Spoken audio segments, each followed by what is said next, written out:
Pemanasan global. Pemanasan global adalah proses meningkatnya suhu bumi secara menyeluruh atau global. Efek rumah kaca yaitu kemampuan atmosfer untuk mempertahankan panas.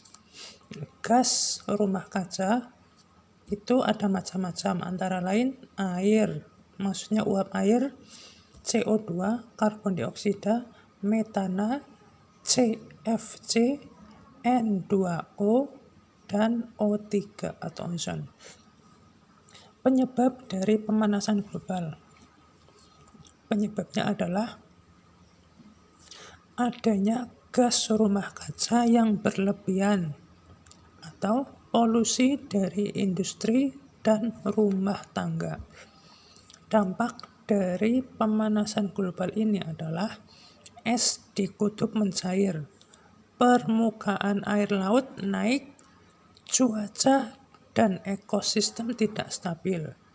Lalu, upaya untuk mengurangi efek pemanasan global adalah yang pertama, merawat dan ataupun menanam tumbuhan hijau. Yang kedua, bijak dalam menggunakan bahan bakar. Untuk efek rumah kaca bisa dilihat dari gambar berikut. Ini matahari, yang ini adalah bumi, lalu yang biru ini adalah lapisan atmosfernya. Jadi efek rumah kaca seperti ini. Ketika matahari memancarkan cahaya dan energi panasnya, itu masuk ke atmosfer dan diterima di bumi. Ketika sampai di bumi itu memantulkan kembali panas dari matahari ini, dipantulkan keluar. Sebagian itu bisa keluar dari atmosfer bumi, lalu ada lagi sebagian yang dipantulkan lagi ke bumi oleh atmosfer ini.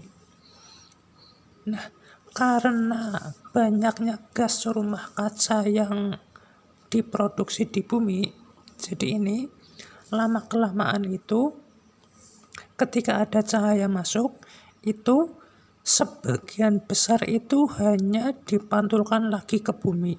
Padahal cahaya yang masuk itu banyak, tapi yang dipantulkan ke bumi itu dipantulkan lagi, dan sedikit sekali yang dipantulkan ke luar angkasa.